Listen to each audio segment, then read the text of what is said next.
K C. വേണുഗോപാലുമായി കൂടിക്കാഴ്ച നടത്തിയ ശേഷമാണ് നിയുക്ത മുഖ്യമന്ത്രി വി.ഡി. സതീശനും കെ.സി. വേണുഗോപാലും ഒന്നിച്ച് മാധ്യമങ്ങളെ കണ്ടത്.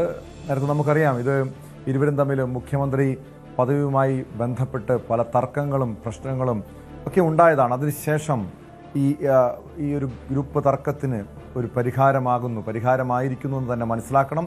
എന്തായാലും മന്ത്രിസഭാ രൂപീകരണ ചർച്ചകൾ പുരോഗമിക്കുന്നുണ്ട്. അതുമായി ബന്ധപ്പെട്ടാണ് കെ.സി. വേണുഗോപാലുമായി കൂടിക്കാഴ്ച നടത്തിയതെന്നാണ് മനസ്സിലാക്കാൻ കഴിയുന്നത്. അതുമായി ബന്ധപ്പെട്ട ചില സൂചനകൾ വി.ഡി. സതീശനും നൽകിയിട്ടുണ്ട്. വി അരുൺ ചേരുന്നു തിരുവനന്തപുരത്ത് നിന്ന് വിവരങ്ങളുമായി. അരുൺ, എന്തായാലും കോൺഗ്രസിന് 10-ലധികം മന്ത്രിമാരുണ്ടാകുമെന്ന് പ്രതീക്ഷിക്കാം. പക്ഷെ ഇപ്പോഴും ചില തർക്കങ്ങൾ നിലനിൽക്കുന്നുണ്ടല്ലോ. രമേശ് ചെന്നിത്തല മന്ത്രിസഭയിലേക്ക് വരുമോ? അദ്ദേഹത്തിന് ആഭ്യന്തരമന്ത്രി പദവി കൊടുക്കുമോ? അതോടൊപ്പം കെ.സി. പക്ഷത്തിന് എത്ര മന്ത്രിമാരുണ്ടാകും? ഘടകകക്ഷികൾക്ക് മുസ്ലിം ലീഗ് 5 മന്ത്രിസ്ഥാനം വേണമെന്ന ആവശ്യത്തിൽ ഉറച്ചു നിൽക്കുന്നു. ലീഗിന് എത്ര മന്ത്രി? കേരള കോൺഗ്രസിന് എത്ര മന്ത്രി? അതോടൊപ്പം മറ്റ് ഘടകകക്ഷികൾ, അതായത് ഒരു MLA ഉള്ള നിരവധി ഘടകകക്ഷികളുണ്ട്. അവരെയൊക്കെ ഏത് രീതി പരിഗണിക്കും?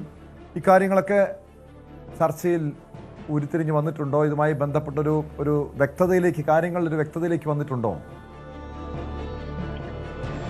ഏറ്റവും പ്രധാനപ്പെട്ട കാര്യം കെ.സി. വേണുഗോപാലും വി.ഡി. സതീശനുമായുള്ള കൂടിക്കാഴ്ച. അത് ഏറ്റവും പ്രധാനപ്പെട്ട ഒരു കൂടിക്കാഴ്ച പറയാൻ കാരണം രണ്ടുപേരും മുഖ്യമന്ത്രി സ്ഥാനത്തേക്ക് പരിഗണിക്കപ്പെട്ട പേരുകളാണ്. കെ.സി. വേണുഗോപാലിനായിരുന്നു കൂടുതൽ MLA-മാരുടെ പിന്തുണ. കോൺഗ്രസിന്റെ സംഘടനാ രീതി അനുസരിച്ചും അവരുടെ പാർട്ടി കീഴ്വഴക്കം അനുസരിച്ചും ഒക്കെ നിയമസഭാ കക്ഷിയിൽ ആർക്കാണോ കൂടുതൽ MLA-മാരുടെ പിന്തുണ ഉള്ളത് അവർ മുഖ്യമന്ത്രിയെ വരിക എന്നുള്ളതാണ്. പക്ഷേ ഇത്തവണ ഹൈക്കമാൻഡ് അതല്ല പരിഗണിച്ചത്. ആ ഒരു പിന്തുണ മാത്രമല്ല പരിഗണിച്ചത്.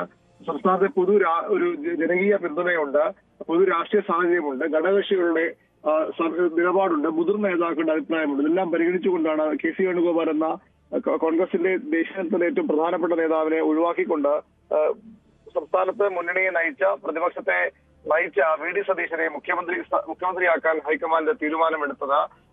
വലിയ അതൃപ്തി കെ.സി. വേണുഗോപാലും അദ്ദേഹത്തിനൊപ്പമുള്ളവർക്കും ഇത് ഉണ്ടാക്കിയിരുന്നു. വലിയ മനോവേദനയുണ്ട് എന്ന് പല നേതാക്കളും തുറന്നു പറയുകയും ചെയ്തു. വലിയ ഗൂഢാലോചന കെ.സി. വേണുഗോപാലിനെ അവമാനിക്കാൻ നടത്തിയതിന് പിന്നുണ്ട് എന്നവർ ആരോപിച്ചു. ഇന്നലെയും എന്തിനെന്നെ ഇങ്ങനെ പിച്ച് ചെയ്യുന്നു എന്ന് കെ.സി. വേണുഗോപാലിനെ പോലെ മുതിർന്ന നേതാവ് പരസ്യമായി ചോദിക്കുന്ന ഒരു സാഹചര്യമുണ്ടായി. അങ്ങനെ ഉള്ള കെ.സി. വേണുഗോപാലിനെ അനുനയിപ്പിക്കുക കൂടിയാണ് വി.ഡി. സതീശൻ ഇന്നത്തെ സന്ദർശനത്തിന്റെ ഉദ്ദേശ്യം.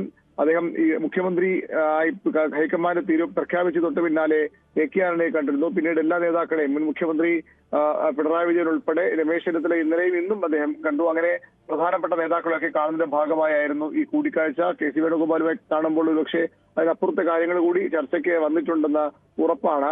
കെ.സി. വേണുഗോപാലിന്റെ അനുയായികളായ 6-ലേറെ പേർ മന്ത്രിസ്ഥാനത്തേക്ക് വരുമെന്ന് പ്രതീക്ഷിക്കപ്പെടുകയാണ്. കെ.സി. വേണുഗോപാൽ അവരെല്ലാം തന്റെ അനുയായികളിൽ പ്രധാനികളെയൊക്കെ മന്ത്രിസഭയിലേക്ക് കൊണ്ടുവരാൻ വലിയ ശ്രമങ്ങൾ നടത്തുന്നുണ്ട്, നീക്കങ്ങൾ നടത്തുന്നുണ്ട്. അതിന്റെ ഭാഗമായി കൂടിയായി ഉള്ള ചർച്ചകൾ ഒരുപക്ഷെ നടന്നേക്കും. രമേശ് ചെന്നിത്തലയെ കണ്ടതും ഈ 2ാം ദിവസം കണ്ടതും അങ്ങനെ ഒരു നീക്കത്തിന്റെ ഭാഗമാണ്. രമേശ് ചെന്നിത്തല മന്ത്രിസഭയിലേക്ക് ഇല്ല എന്ന നിലപാടാണ് ആദ്യം സ്വീകരിച്ചത്. പിന്നീട് ആഭ്യന്തര വകുപ്പ് നൽകിയാൽ മന്ത്രിസഭയിലേക്ക് വരാമെന്ന നിലപാട് ഭയപ്പെടുത്തി.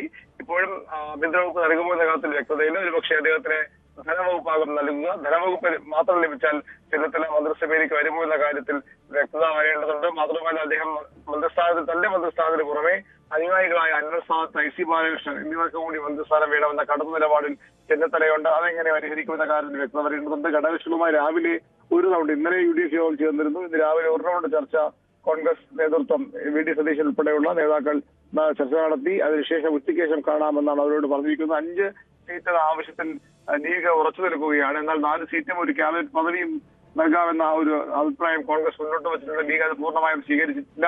ലീഗിലെ പാണക്കാട് സാദിഖ് അലി ശിഹാബ് തങ്ങൾ അടക്കമുള്ളവരെ നേരത്തെ പാലക്കാട് ഹാളിലെത്തി പ്രതിപക്ഷ നേതാവ് വി.ഡി. നിയുക്ത സതീശൻ ചർച്ച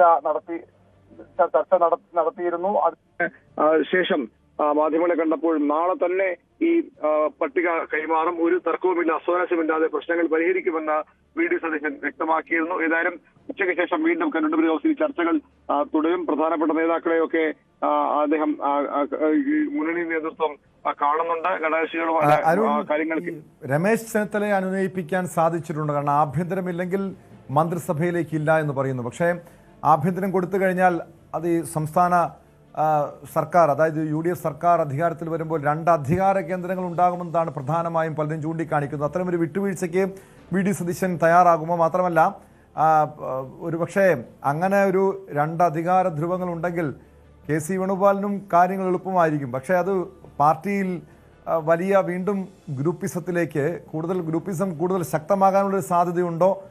ആ രീതിയിൽ ഈ കോൺഗ്രസ് വൃത്തങ്ങൾ എന്താണ് സൂചിപ്പിക്കുന്നത്? അങ്ങനെ ഒരു അനുനയത്തിനുള്ള സാധ്യത, അല്ലെങ്കിൽ VD സതീശൻ ആഭ്യന്തരം വിട്ടു നൽകാനുള്ളൊരു സാധ്യതയുണ്ടോ? ആഭ്യന്തരം വിട്ടു നൽകിയ സാധാരണഗതിയിൽ ഒരു മുഖ്യമന്ത്രി ഏറ്റവും ശക്തമായ വകുപ്പ് ആഭ്യന്തരം തന്നെയാണ്. ആഭ്യന്തരമന്ത്രി കൂടിയാകും ഇപ്പോഴും മുഖ്യമന്ത്രിമാർ. എന്നാൽ ഉമ്മൻചാണ്ടി അതിന് വ്യത്യസ്തമായി ആഭ്യന്തര വകുപ്പ് നേരത്തെ രമേശ് ചെന്നിത്തലയ്ക്ക് 2011 വിട്ടു നൽകിയിരുന്നു. അത് അത്ര വലിയൊരു ആ ഒരു ഹൃദയവിശാലത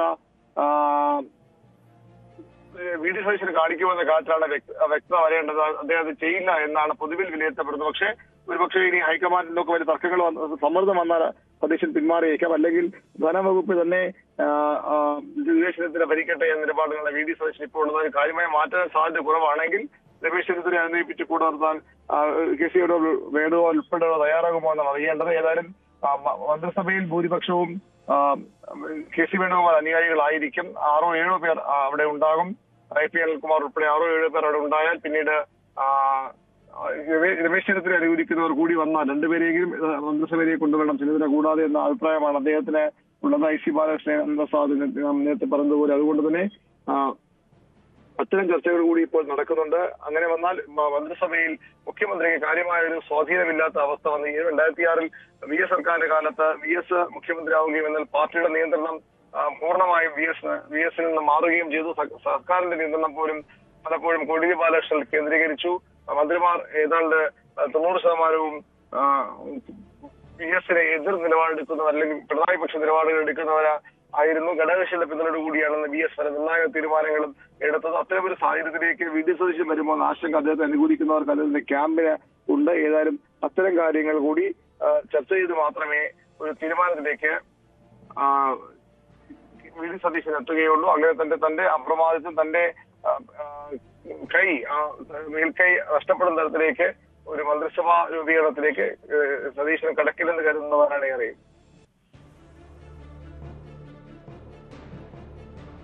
വ്യക്തമാണ്. VV അരുണാണ് വിവരങ്ങൾ നൽകിയത്. എന്തായാലും ഇരു നേതാക്കളും തമ്മിലുള്ള ഒരു തർക്കത്തിന് പരിഹാരമായി എന്ന് തന്നെയാണ് ഈ കൂടിക്കാഴ്ചയിൽ നിന്നും മനസ്സിലാക്കേണ്ടത്. പക്ഷേ ഇത് ഇനി മന്ത്രിസഭ രൂപീകരണവുമായി ബന്ധപ്പെട്ട ചർച്ചകളിൽ വീണ്ടും തർക്കമുണ്ടാകുമോ, രമേശ് ചെന്നിത്തലയെ അന്വയിപ്പിക്കാൻ കഴിയുമോ എന്ന കാര്യങ്ങളാണ് ഇനി അറിയേണ്ടത്. കൂടുതൽ വാർത്തകൾക്ക് News 18 Keralam YouTube channel subscribe ചെയ്യുക.